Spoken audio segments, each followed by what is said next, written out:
podernos reunir, de poder compartir un poquito y de poder alabar y exaltar su santo nombre.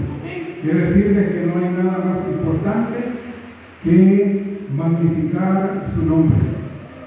Nosotros aprendimos a ser responsables cuando éramos jóvenes, que cuando nosotros nos paramos en un púlpito, nuestra prioridad es que el nombre de Jesús sea exaltado, porque a Él le debemos la vida, porque Él es el que no permite, hermanos, que el diablo nos destruya, porque Satanás tiene llenos de trampas los caminos de todos nosotros.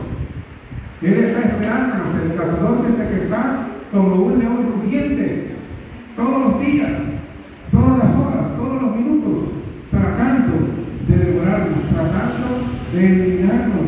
Pero su ángel, hermanos, el ángel de Jehová, acampa alrededor de los que le temen y los defiende. Por eso alabamos su nombre. Amén. Por eso nos reunimos para alabar y glorificar su santo nombre. El libro de Génesis, capítulo número 12, y el mensaje de esta mañana lo hemos titulado Serás bendición.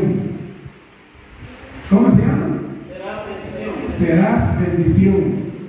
Hermanos, hay camisas que no nos quedan, hay sacos que no nos quedan, hay trajes que no nos quedan, hay zapatos que no nos quedan, y los zapatos que no nos quedan y el saco que no nos queda es el saco de la esclavitud, el saco de los pordiosero, el saco de los mendigos.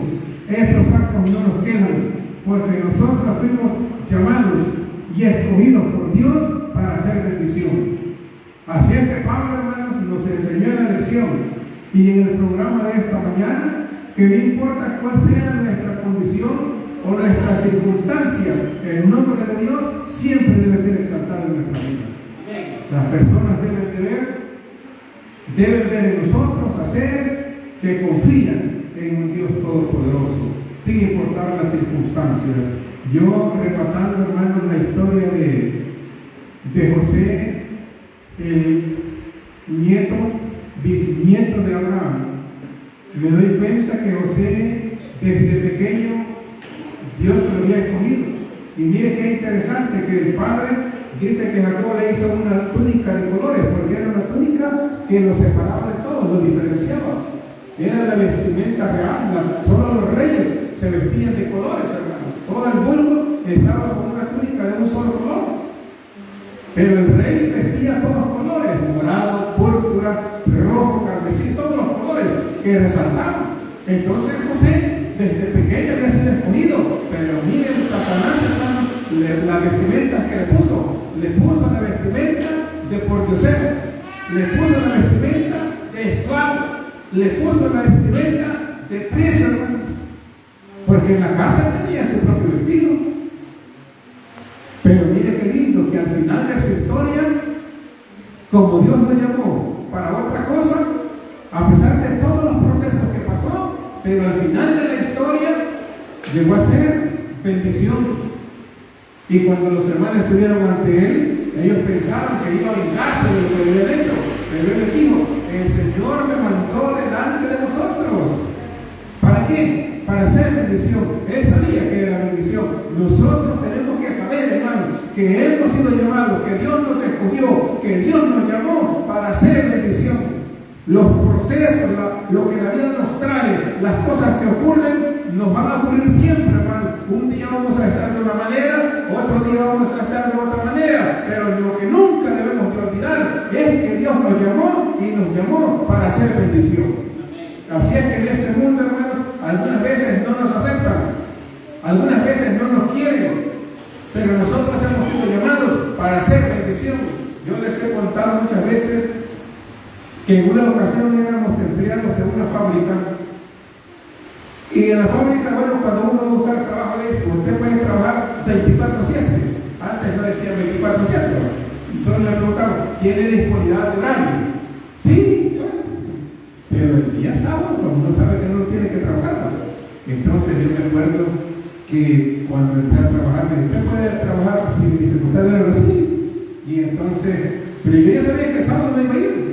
Y entonces el día viernes pasamos los supervisores preguntando, mañana vamos a trabajar, mañana vamos a trabajar, mañana vamos a trabajar, mañana vamos a trabajar. Y yo solo veía, solo escuchaba, no decía nada. Pero ya sabía que el día sábado yo no iba a ir a trabajar. Entonces así pasamos los primeros 2 meses. Pero en esos primeros 2 meses, como se dice en el buen salvadoreño y el buen latín, me puse las pilas. Así que en esos 2 meses yo daba la producción, hermanos, sin hacerles una fantasía, porque eso no lo dije yo, eso lo dijo un ingeniero, daba la producción de 4 operarios. Y una supervisora, un viernes, ella sabía que yo le iba a los sábados. Entonces ella un viernes pasó, vamos a trabajar mañana. Y cuando pasó por mi máquina, me dice, ¿va a venir a trabajar mañana? Vaya, le dije. Y se fue y se regresa. ¿Va a venir? Sí, le dije. Pero no estaba a gusto, porque ella sabía que yo no iba, así que el sábado yo no aparecí. Entonces aprovechó de ponerme mal con el jefe de la planta. Y entonces se pusieron, estaban todas las máquinas alineadas y al fondo estaba una gran mesa donde estaban los manuales, donde llegaban las piezas. Y ahí dicen que se pusieron a ver, porque a mí después me contaron, la gente todo le cuenta uno. Y entonces después me contaron que en la parte de atrás se reunió la supervisora con el ingeniero de la planta y con el ingeniero encargado de la producción. Y entonces estuvieron hablando un rato sobre mi persona. Mira, esa máquina está sola, pero ese señor le dice, ese muchacho le dice, nunca viene los sábados. Entonces yo gente acá no quiere mi planta, no quiere mi línea.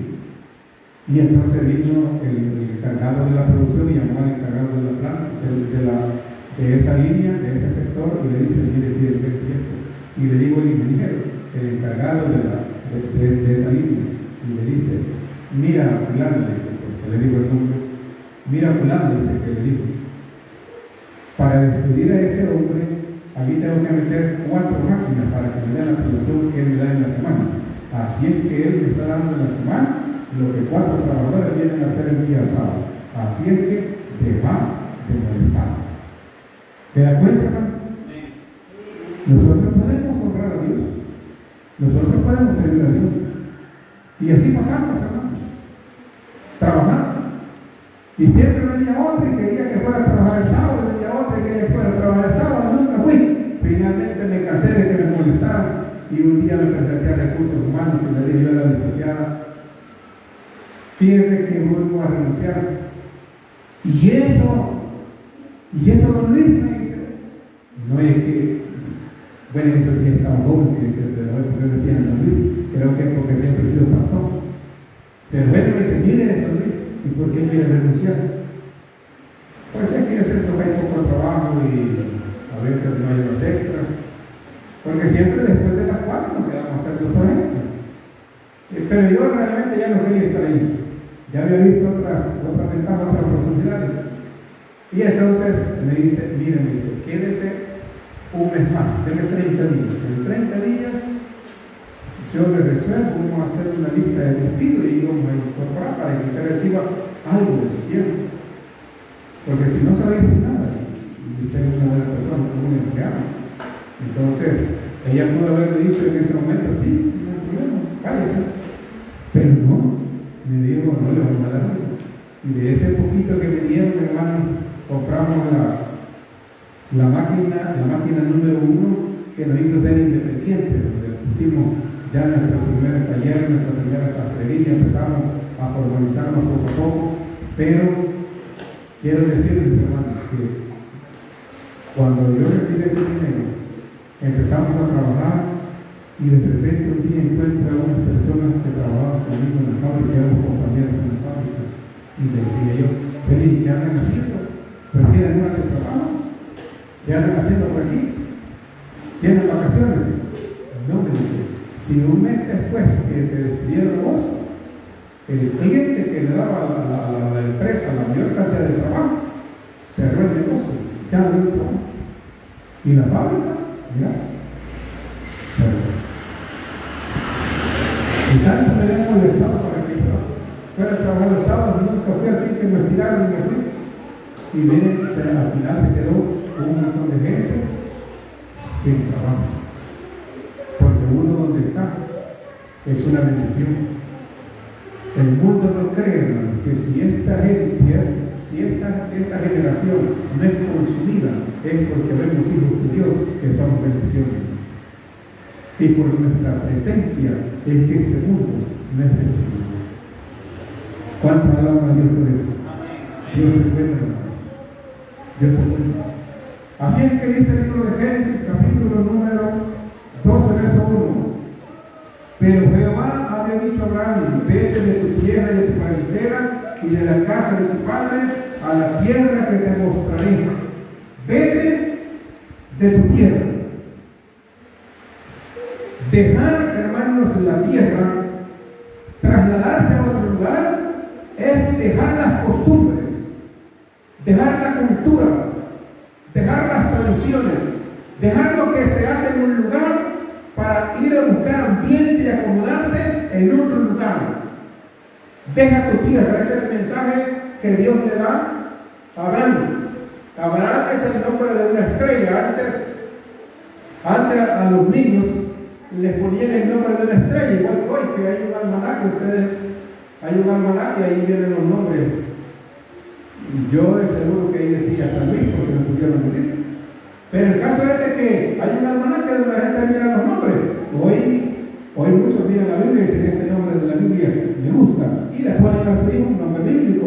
Pero antes la gente en la ciudad de Abraham, en la ciudad de Ur, la gente les ponía a sus hijos nombres de estrellas, y la estrella que se llamaba Abraham significaba que era alguien que estaba de paso, alguien que no dejaba descendencia, alguien que no dejaba un legado.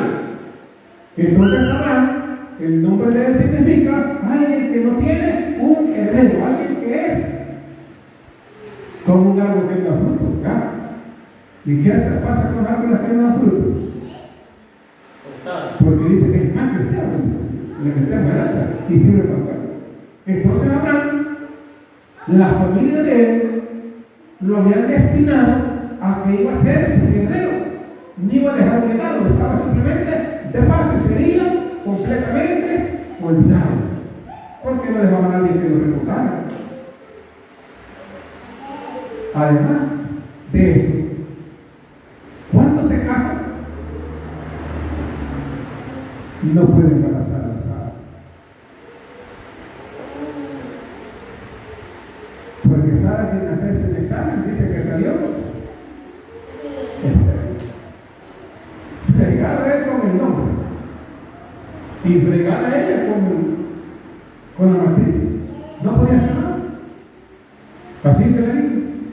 El nombre de él decía que era sin heredero, sin descendencia, y el cuerpo de ella no podía gestar un embarazo. ¿Se da cuenta? Pero miren qué lindo es Dios. Porque Dios le dice: vete de tu tierra, deja la cultura, pero vete también de tu parentela, porque esta parentela tuya te ha condenado a ir de paso, a no dejar heredero, a no ser recordado. Vete de aquí y voy a hacer de ti una gran acción. Miren qué tremendo. Las circunstancias de Abraham era que él no iba a tener heredero, y las circunstancias de la esposa era que ella no podía concebir porque era estéril. Pero por sobre eso está la palabra de Dios, que la palabra de Dios le dice a Abraham: vete.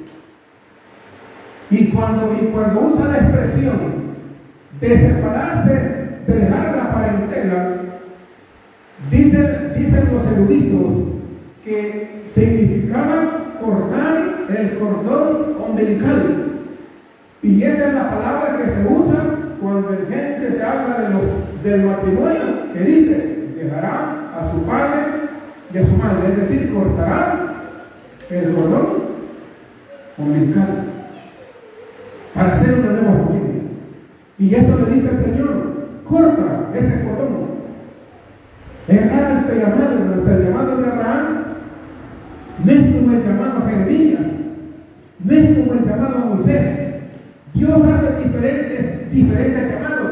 Dios llama de diferentes maneras. Dios llama para diferentes obras. Dios llama para diferentes labores. A los profetas los llama en condiciones distintas.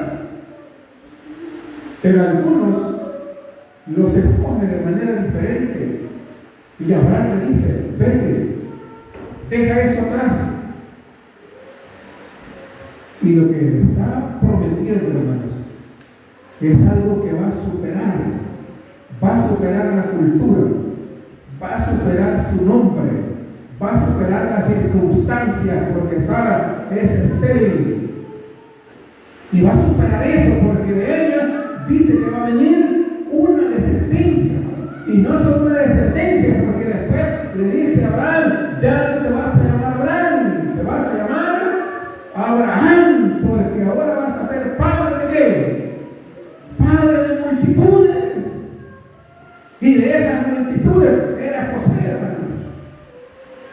Mire qué lindo, porque después de Abraham, por haber creído Abraham a Dios, se convirtió en Abraham.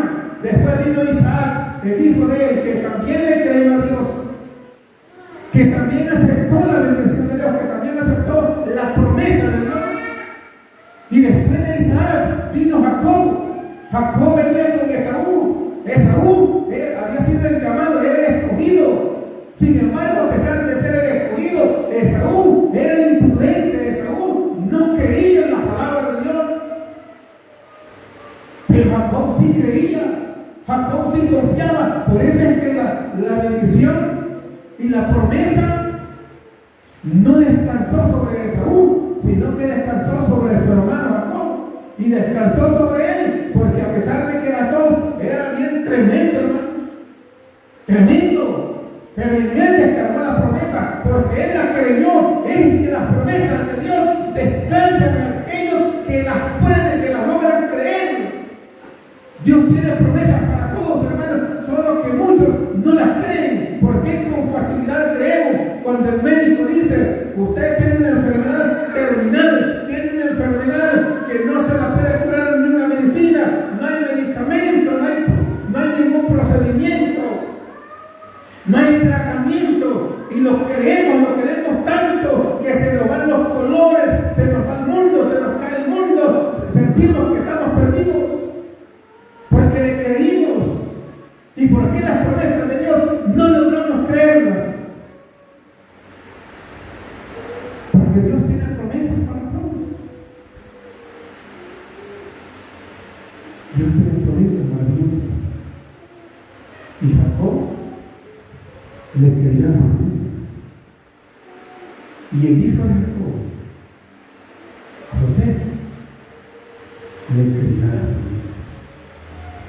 Porque José tenía bastantes hermanos, pero todos esos hermanos eran irreverentes, no creyeron en las promesas de Dios. Pero José, a pesar de las circunstancias, él creyó en las promesas de Dios. Y mira el verso número 2 como dice: haré de ti una nación grande y te bendeciré y engrandeceré tu nombre y serás bendición. Génesis 12:2. ¿Qué es lo que ha prometido el Señor?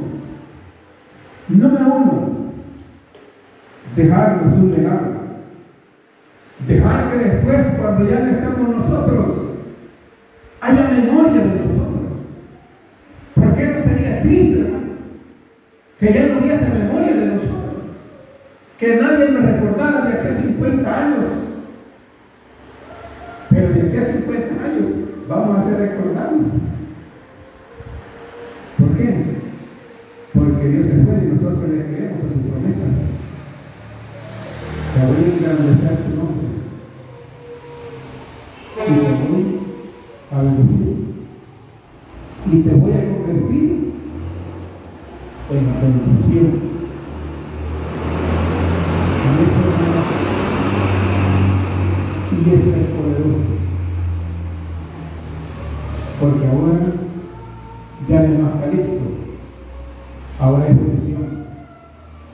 Ya no es más Rosita, ahora es bendición.